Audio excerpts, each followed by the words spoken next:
To był zwykły sezon ogórkowy, jak to o nim Niemcy gadają, Sauergurkenzeit.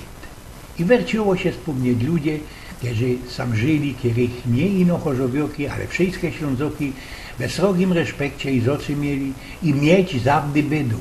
Klara dopowiednia grzoła jak halbecka starzykowego bimbru i ojgiem, dalszy krajzową myślunkiem po tej jego krzyżowej, hajsik naokoło po tych wszystkich samtejszych chałupach, które już po niekiedy byli zbulone i ostali po nich myni albo bardziej zagospodarzone place. Medikował se też i ze Gefidem wspominał Karlika z Kocendra, Stanisława Ligonia, który się sam we Chorzowie 27 lipca bez 130 lat temu nazad urodził, a o którym inszy Ślązok, powstaniec Arka Bożek, tak ci grywnie napisał.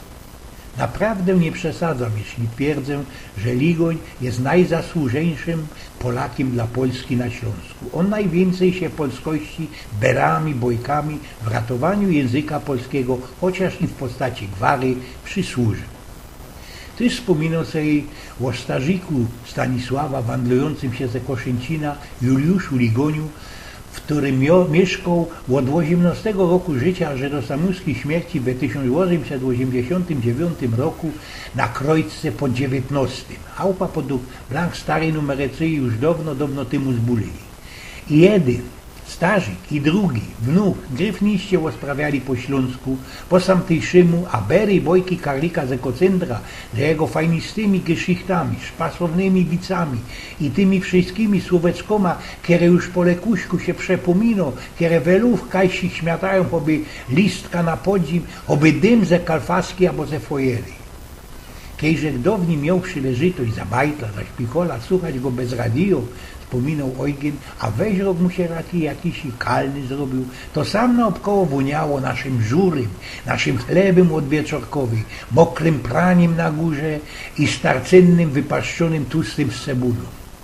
Już od poru dni wszystkie łoszkliwe angejbery skuplowane ze polityką historyczną pana prezesa i jego buczku świetna jego duszyczką brata Cwilingra, prezydenta przemawiają, tuplikują i że całko Polska nie poradzi się doczekać fajerów i uroczystości ze srogą paradą wyprasknięciu powstania warszawskiego. A jak godał ksiądz Tischner, gówno prawda. To ino tam, w tej Warszawie, sztyc jednym cięgiem fajruje się wszystkie przedrzystane powstania. Prawda była taka, że wojoki z AK spolegali na przywódcach powstania i że powiedzą ich ku zwycięstwu, znaczy się do pokonania garnizony niemieckie we Warszawie, a te pokludzili ich do z góry zaplanirowanej klęski. Generał Okulicki w lipcu 1944 roku godał tak: musimy się zdobyć na czyn, który wstrząśnie sumieniem świata. W Warszawie mury będą walić i krew poleje się strumieniami, aż opinia światowa zmusi rządy trzech mocarstw do zmiany decyzji z Teheranu. Już zaś Antoni Chruściel po powstaniu dupny generał powiedział, że wszystkie, które napoczęli powstanie, miarkowali i że idą na pewno śmierć. Najlepszy to wyduplikował ale generał Anders, który eklerował i że wydanie rozkazu do walki tysiącom chłopa to było szaleństwo, to była ganz einfach łoszklistwo, bo wydawając ten rozkaz zmierzający do zbiorowego samobójstwa nie mieli na to przyzwolenia ani społecznego, ani władzy zwierzchni. To była zbrodnia. I tak też tym duplem od bez 65 lat fajrujemy, każe nam się fajrować te dioseckie powstanie. A mieliśmy we Polsce i wygrane powstaniu, co wspomnieć ino powstanie wielkopolskie albo nasze trzecie powstanie śląskie.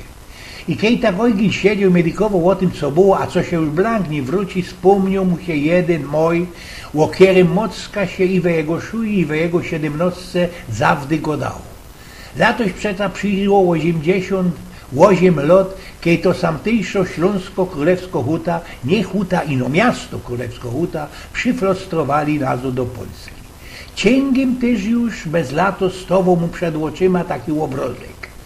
Maminin ojciec Starzyk Pawlek Sukiennik, zicnięty na ryczce na placu Familoka przy Krzyżowej 2A, ze fajfką w gębie, a naokoło niego bajtle. Ojgen ze bracikiem, kuzynem Dietmarem, kamratem Pawlkiem Kulbojem słuchają, jak sprawią o tych wszystkich śląskich powstaniach. Berą tak i berą, a dla niego tak naisto najważniejsze to było te trzecie powstanie, bez którego królewsko huta nie byłaby Polską. Wojno dajcie pozór. W to by wypokopił Kajś jeszcze w 1858 roku, kiedy to kaiser Wilhelm, wtedy jeszcze król, sprawił ze kolonii Königshity, Erzmanswilu, Szarlocińca i ze tych ojgenowych pnioków, poszczydnich i wierchnych Logewnik i Klemzowca, te lisztramskie miasto Königshity.